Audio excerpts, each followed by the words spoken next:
제6장 식량 생산민과 수렵 채집민의 경쟁력 차이. 20세기까지도 수렵 채집민으로 남아있었던 몇몇 민족들은 사막이나 북극 지방 등 식량 생산에 부적합한 지역에 국한되어 살게 된 결과 식량 생산자들에 의해 정복되는 운명을 피할 수 있었다. 그러나 그들도 결국은 문명의 유혹에 굴복하고 말 것이다. 왜 수렵 채집민들은 식량 생산을 시작했을까? 지상의 모든 사람들이 수렵 채집민이었던 때가 있었다. 그런데 왜 식량 생산을 시작하게 되었을까? 거기에 어떤 이유가 있었다고 한다면 어째서 비옥한 초승달 지대의 지중해성 생식지에서는 BC 8500년경에 시작되었고 기후나 구조에서 거의 비슷한 지중해성 생식지인 유럽 서남부에서는 그보다 3000년 후에 비로소 시작되었으며 또한 비슷한 지중해성 생식지인 캘리포니아, 오스트레일리아 서남부, 남아프리카 공화국의 희망봉 일대 등지에서는 어째서 토착적인 식량 생산이 아예 시작되지도 못했을까? 그리고 비옥한 초승달 지대의 사람들은 어째서 BC 18,500년경이나 28,500년경에 일찌감치 식량 생산자가 되지 않고 BC 8,500년경까지 기다렸을까? 현대의 시각으로 바라본다면 그 같은 질문들은 일견 어리석은 질문처럼 보인다. 수렵 채집민 생활에 따르는 불리한 점들이 명백하다고 여겨지기 때문이다. 과학자들은 수렵 채집민의 생활을 설명할 때 흔히 고달프고 야만스럽고 짧은 삶이라는 토마스 홈스의 구절을 인용한다. 수렵 채집민들은 고되게 일하고 날마다 먹거리를 장만해야 하는 일에 쫓기고 걸핏하면 굶어 죽을 위기에 처하고 부드러운 잠자리나 적당한 옷가지와 같은 기본적인 물질적 안락조차 누리지 못하고 또 일찍 죽음을 맞이했다고 생각된다. 그러나 오늘날 식량 생산이 곧 육체노동 감소, 안락 증대, 굶주림으로부터의 자유, 평균 수명 증가 등을 의미한다고 생각하는 것은 사실상 자기는 직접 먹거리를 기르지 않으면서도 풍요롭게 살고 있는 제1세계의 사람들 뿐이다. 전 세계에서 실제 식량 생산자의 대다수를 차지하고 있는 대부분의 농경민이나 목축민들은 수렵 채집민들보다 잘 산다고 말하기 어렵다. 시간의 효율성에 대한 연구들을 보더라도 하루 중 노동시간이 수렵 채집민들보다 오히려 길면 길었지 짧지는 않다. 고고학자들이 밝혀낸 바에 따르면 많은 지역에서 최초의 농경민들이 수렵 채집민을 교체했지만 그들은 수렵 채집민보다 체격도 작고 영양 상태도 좋지 않았으며 심각한 질병을 더 많이 앓았고 평균적으로 더 젊은 나이에 죽었다. 만약 그 최초의 농경민들이 식량 생산을 시작하는 데 따르는 결과를 미리 예상할 수 있었다면 그런 선택을 하지 않았을지도 모른다. 그렇다면 어째서 그들은 결과를 예상하지 못하고 그 같은 선택을 하게 되었을까? 이웃 민족들이 식량을 생산하는 것을 지켜보면서도 끝까지 그 축복이라는 식량 생산을 받아들이지 않고 수렵 채집민으로 남아 있었던 경우도 많다. 예를 들면 오스트레일리아 동북부의 원주민이었던 수렵 채집민들은 오스트레일리아와 뉴기니 사이에 있는 토러스 해협 제도의 농경민들과 수천 년 동안이나 교역을 했다. 캘리포니아의 아메리카 원주민 수렵 채집민들은 콜로라도 강 유역의 아메리카 원주민 농경민들과 교역했다. 또 남아프리카 공화국에서 피시강 서쪽의 코이족 목축민들은 피시강 동쪽의 반투족 농경민들과 교역하면서도 스스로 농경을 시작하지는 않았다. 어째서일까?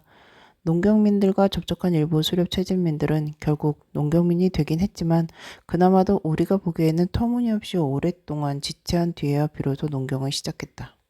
예를 들어 독일 북부 해안의 여러 민족은 독일 내륙에서 선형 토기 문화를 일으킨 민족들과 불과 200km밖에 안 되는 곳까지 식량 생산을 도입해 왔는데도 그로부터 1300년이 지나서야 비로소 식량 생산을 시작했다. 독일의 해안 민족들은 왜 그렇게 오랫동안 기다렸으며 또 무엇 때문에 결국 마음을 바꾸었을까? 유랑형 수렵 채집민과 정주형 식량 생산자의 구별. 이 질문들을 대답하려면 우선 식량 생산의 기원에 대한 몇 가지 오해부터 일소하고 나서 질문을 새로 구성해야 한다. 사실 식량 생산은 우리가 얼른 생각하듯이 발견된 것도 아니었고 발명된 것도 아니었다.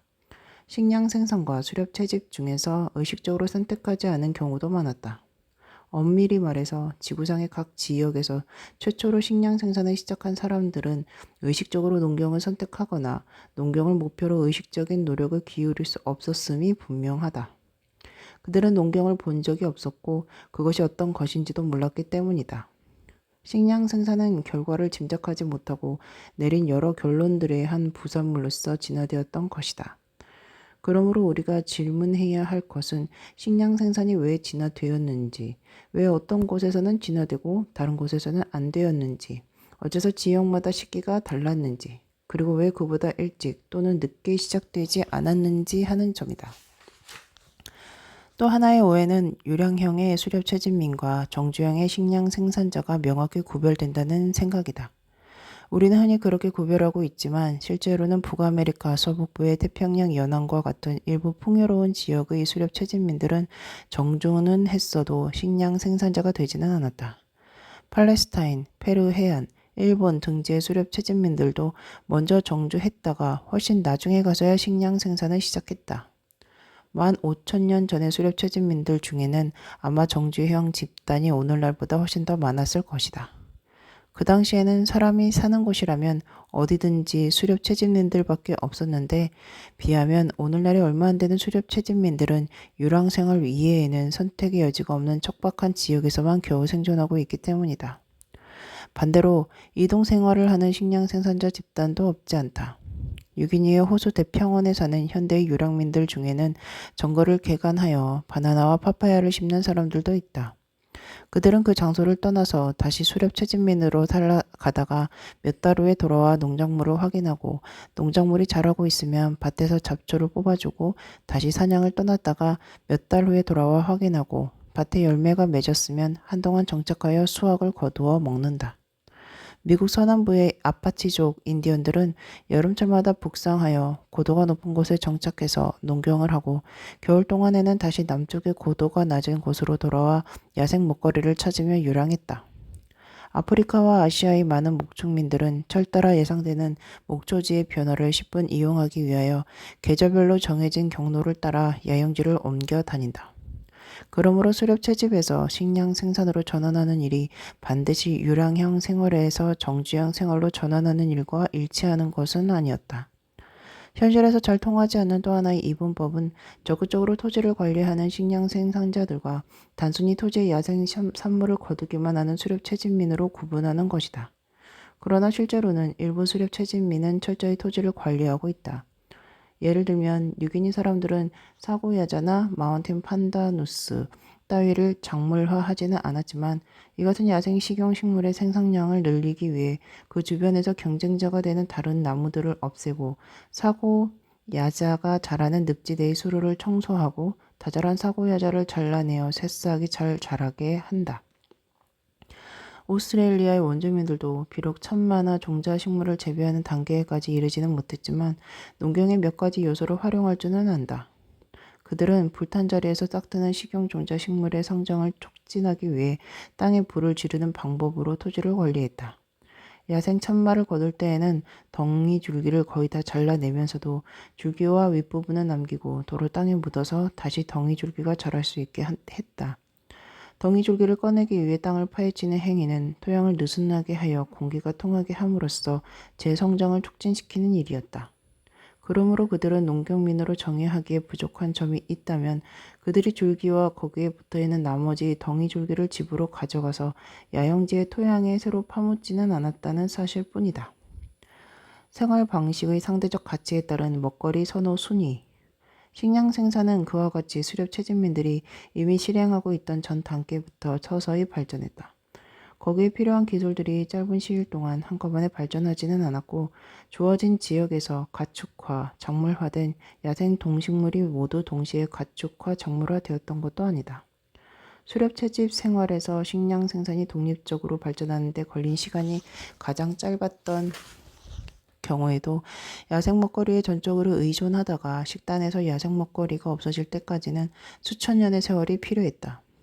식량 생산의 초기 단계에서 사람들은 야생 먹거리를 모으는 일과 경작된 농작물을 재배하는 일을 동시에 함께 했다.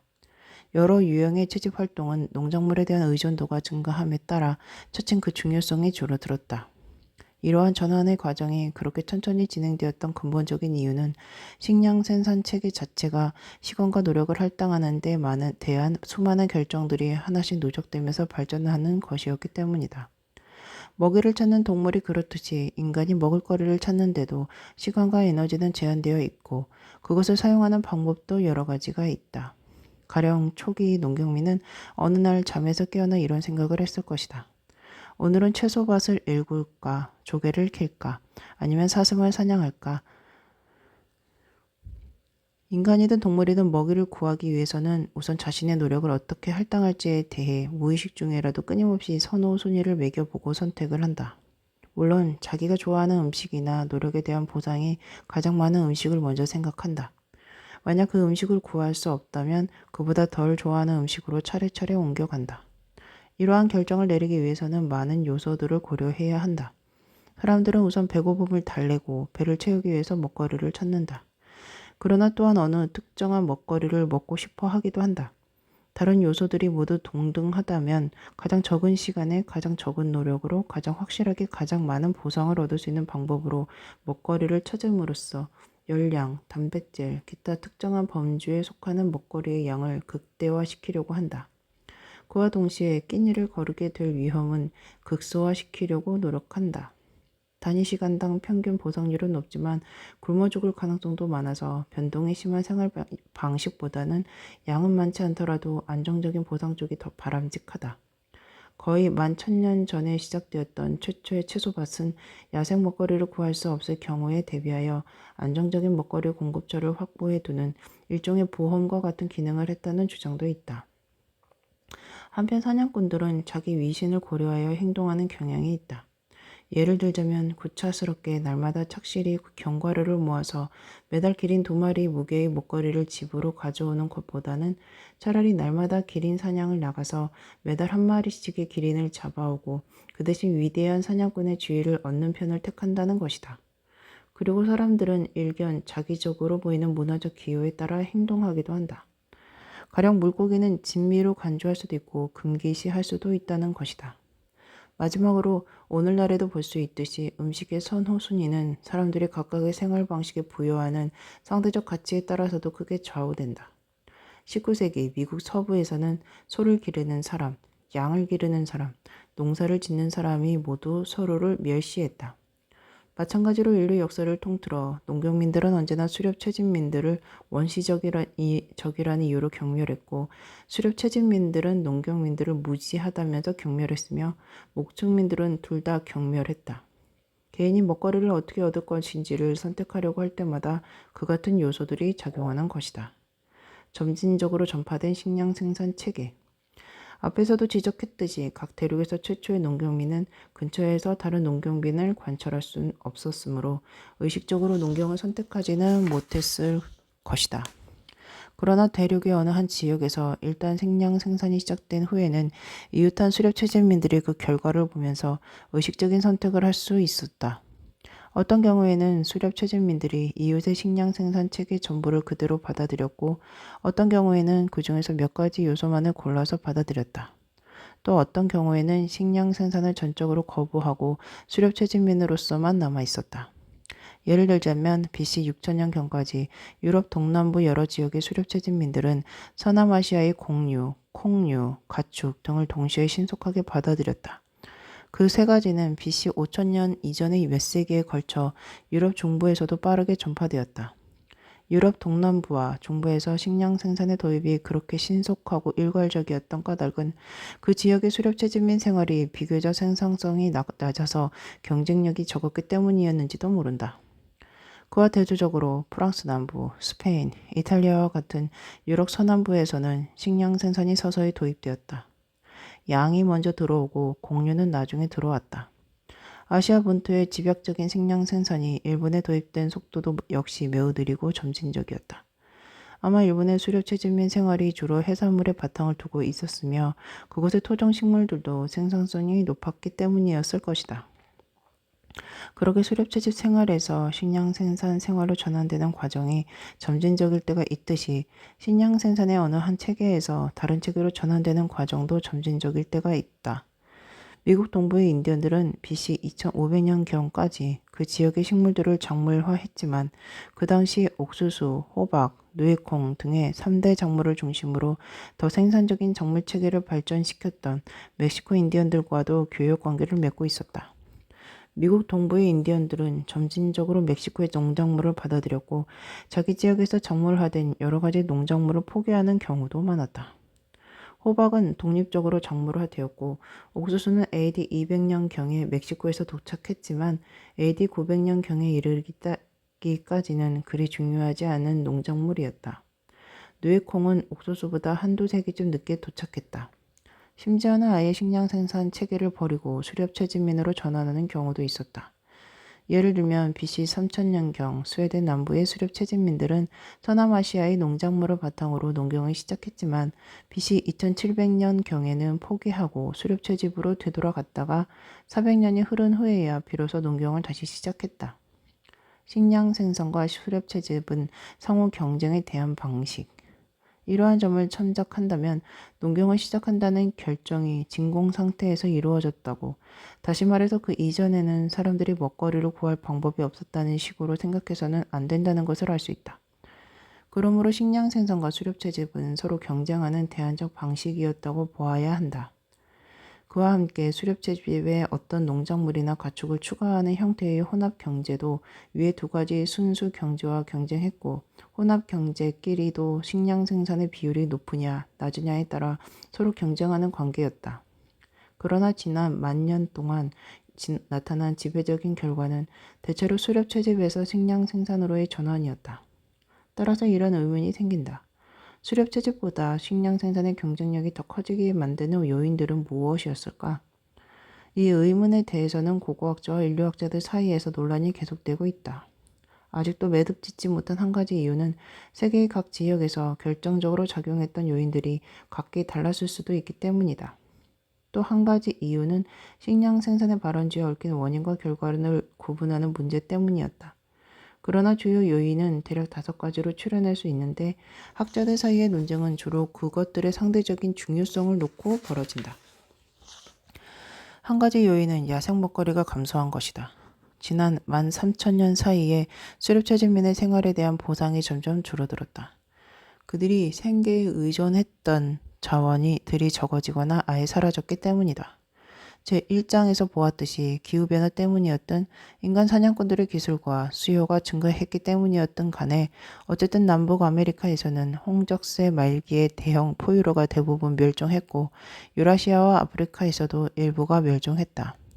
과연 동물들의 멸종이 오랜 시간이 흐른 뒤에 고대 아메리카 인디언, 유라시아인, 아프리카인들로 하여금 식량 생산을 하게 만들었는지에 대해서는 논란이 있을 수 있지만 그보다 최근에 많은 섬에서 일어난 일들에 대해서는 의문의 여지가 없다.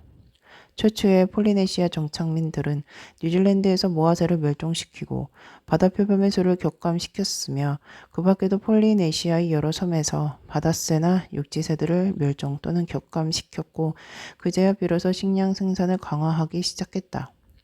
AD 500년경 이스터 섬에 이주한 폴리네시아인들은 그때 이미 닭을 들여왔다.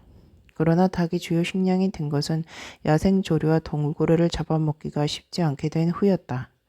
마찬가지로 비옥한 초승달 지대에서도 동물의 가축화를 야기한 한 요인으로 그 지역의 수렵채집민에게 주요한 육류 공급원이었던 야생 가젤의 수요가 감소했다는 점을 든다.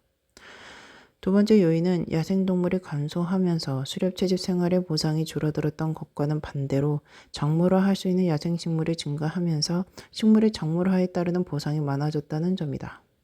비옥한 초승달 지대에서는 홍적세 말기의 기후변화로 야생 공류의 생식지가 크게 확대되어 짧은 시간 동안 막대한 양의 수확을 거둘 수 있게 되었다.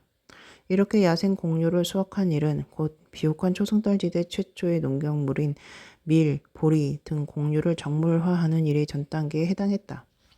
수렵채집민이 불리해지도록 균형을 무너뜨린 또 한 가지 요인은 야생 먹거리를 채집하거나 가공, 저장하는 등 식량 생산에 필요한 각종 기술의 계속된 발전이었다. 설령 수많은 밀줄기에 밀알이 주렁주렁 달려 있더라도 그것을 베고 껍질을 벗기고 저장하는 방법은 모른다면 무슨 소용이 있겠는가. BC 만 1000년 이후 비옥한 초송달 지대에서는 식량을 생산하기 위해 필수적인 방법, 도구, 시설 등이 그렇게 신속하게 나타났다. 그 모든 것은 풍부해진 야생 공유를 취급하게 되면서 새로 발명된 것들이었다. 그와 같은 발명품에는 나무나 뼈로 만든 손잡이에 부싯돌 날을 달아 야생곡물을 베는 낫, 그 곡물을 집으로 가져갔을 때 사용하는 바구니, 껍질을 벗길 때 쓰는 절구와 공이 또는 맷돌, 저장하는 동안 싹이 트지 않도록 곡물을 볶아 놓는 기술, 물이 새지 않도록 벽돌을 바르기도 했던 지하 저장실 등이 있었다. 이 모든 기술에 대한 증거는 BC 만 1000년 이후 비옥한 초성달 지대의 수렵 채집민들의 유적지에서 많이 발견되고 있다. 그러한 기술들은 비록 야생 공유를 이용하는 과정에서 발전했지만 농작물로서 공유를 재배하는 일에도 꼭 필요한 선행 조건이었다. 이렇게 누적된 발전들은 곧 식물의 정물화로 나아가는 무의식적인 첫 단계이기도 했던 것이다. 네 번째 요인은 인구 밀도의 증가와 식량 생산의 발원 사이에 존재하는 상호적인 관계였다. 충분한 증거를 구할 수 있는 전 세계 모든 지역에서 고고학자들은 인구 밀도의 상승이 식량 생산의 등장과 관계를 맺고 있다는 증거를 발견하고 있다. 그렇다면 어느 것이 원인이었고 어느 것이 결과였을까? 그 문제에 대해서는 오랫동안 논쟁이 계속되고 있는데 이는 닭이 먼저냐 달걀이 먼저냐 하는 문제와 마찬가지다. 도대체 인구 밀도의 상승 때문에 사람들이 식량 생산을 시작할 수밖에 없었을까? 아니면 식량 생산 덕택의 인구 밀도가 상승할 수 있었을까? 대체로 이러한 인과관계의 사슬은 양방향으로 모두 작용한다고 생각하기 마련이다. 이미 논의한 바와 같이 식량 생산은 수렵 채집에 비하여 다니는 면적당 더 많은 식량 열량을 얻게 하므로 결국 인구 밀도를 상승시키는 경향이 있다. 그러나 야생 먹거리를 모으고 가공하는 기술이 발전했기 때문에 어차피 인구 밀도는 홍적세 말기 동안에도 차츰 높아지고 있었다. 인구 밀도가 상승할수록 사람들은 점점 더 식량 생산을 선호하게 되었다. 식량 생산은 많은 인구를 먹여 살리는 데 필요한 먹거리를 제공해 주기 때문이었다. 다시 말해 식량 생산의 도입은 이른바 자가 촉매작용, 일단 시작된 후에는 스스로 촉매작용을 되풀이하여 점점 더 가속화되는 현상, 이라는 것의 한 예가 된다. 인구 밀도가 차츰 증가하면서 사람들은 더 많은 먹거리를 구해야 했다. 어쩌다가 식량을 생산하는 쪽으로 나아간 사람들은 그 대가를 얻었다. 그리하여 사람들이 식량을 생산하고 정조하기 시작하자 산하 간격을 단축할 수 있었고 그래서 더 많은 사람들이 생기면서 다시 더 많은 음식이 필요하게 되었다. 식량 생산과 인구 밀도 사이의 이러한 양방향 관계는 식량 생산이 단위 면적당 얻을 수 있는 식품 열량의 양을 증가시키는데도 식량 생산자들은 자기들이 교체한 수렵 채집민들보다도 오히려 영양 상태가 더 나빴다는 모순을 설명해 준다. 그 모순은 인구 밀도가 먹거리의 증가에 비하여 좀 더 빠르게 상승했기 때문에 생겼던 것이다. 현재에 이르도록 수렵 채집민으로 남아있는 부족. 이상의 네 가지 요인을 종합해보면 비옥한 초성달 지대에서 식량 생산이 어째서 BC 18,500년이나 BC 28,500년이 아니라 BC 8,500년경에 시작되었는지를 이해할 수 있다. 앞의 두 시기에는 아직 수렵 채집 쪽이 초기 단계의 식량 생산보다 훨씬 더 보상이 컸던 것이다. 왜냐하면 그때까지는 야생 포유류는 풍요했던 것에 비해 야생 공유는 풍요하지 않았기 때문이다.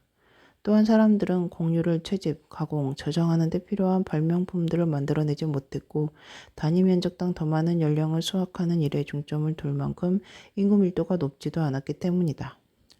식량 생산으로의 전환에 작용했던 마지막 네 번째 요인은 수렵 채집민과 식량 생산자들의 지리적 영역을 결정내는 데 중요한 역할을 했다. 식량 생산자들은 인구가 훨씬 조밀했기 때문에 굳이 기술, 병영군, 직업군인 등등 식량 생산과 관련된 그 밖의 이점들을 들먹이지 않더라도 순전히 숫자만 가지고도 수렵 채집민들을 몰아내거나 몰살할 수 있었다. 처음에는 수렵 채집민밖에 없었던 지역에서도 식량 생산을 도입한 수렵 채집민 집단들은 곧 그렇지 못한 집단들보다 인구가 많아졌던 것이다. 그 결과 식량 생산에 적합한 지역에서 사는 수렵 채집민들은 대부분 두 가지 중 한 가지 운명을 맞이하게 되었다. 이웃의 식량 생산자들에 의해 쫓겨나든지 스스로 식량 생산을 받아들여야만 살아남을 수 있었던 것이다. 다만 수렵채집민의 인구가 많아졌거나 지리적 조건 때문에 식량 생산자들의 이주가 늦어진 곳에서는 그 지역의 수렵채집민들이 선사시대에 농경을 도입할 만한 시간이 충분했으므로 농경민이 되어 생존할 수 있었다. 미국 서남부, 지중해 서부, 유럽의 대서양 연안, 그리고 일본의 일부 지역 등이 그러한 경우였을 것이다. 그러나 인도네시아, 열대 동남아시아, 적도 이남 아프리카의 대부분 지역, 그리고 어쩌면 유럽의 일부 지역에서도 수렵 채집민들은 선사시대의 농경민들에 의해 교체되고 말았으며 근대에 와서는 미국 서부의 대부분 지역과 오스트레일리아에서도 비슷한 교체 현상이 있었다. 현대에 이르기까지 수렵 채집민들이 버틸 수 있었던 곳은 지리적 생태적 장애물이 유난히 강력해서 식량 생산자들이 이주하거나 각 지역에 적합한 식량 생산 기술이 밖으로 확산되기가 매우 어려웠던 지역들 뿐이었다. 그 중에서 눈에 띄는 예를 찾는다면 세 가지를 들 수 있다. 사막 때문에 애리조나의 아메리카 원주민 농경민들로부터 격리되어 있던 캘리포니아의 아메리카 원주민 수렵 채집민, 인근 반투족 농경민들의 적도 농작물에 부적합한 지중해성 기후에 속한 남아프리카 공화국 희망봉 일대의 코이산족 수렵 채집민, 여러 개의 해협 때문에 인도네시아와 뉴기니의 식량 생산자들로부터 격리되어 있던 오스트레일리아 전역의 수렵 채집민이 그러한 예이다. 더 나아가서 20세기까지도 수렵 채집민으로 남아 있었던 몇몇 민족들은 식량 생산에 부적합한 지역, 특히 사막이나 북극 지방 등에 국한되어 살았던 덕분에 식량 생산자들에 의해 교체되는 운명을 피할 수 있었다. 그러나 그들도 결국은 20세기가 다 지나가기 전에 문명의 유혹에 굴복하거나 관료 또는 선교사들의 압력에 못 이겨 정착하거나 아니면 병영균 때문에 죽고 말 것이다.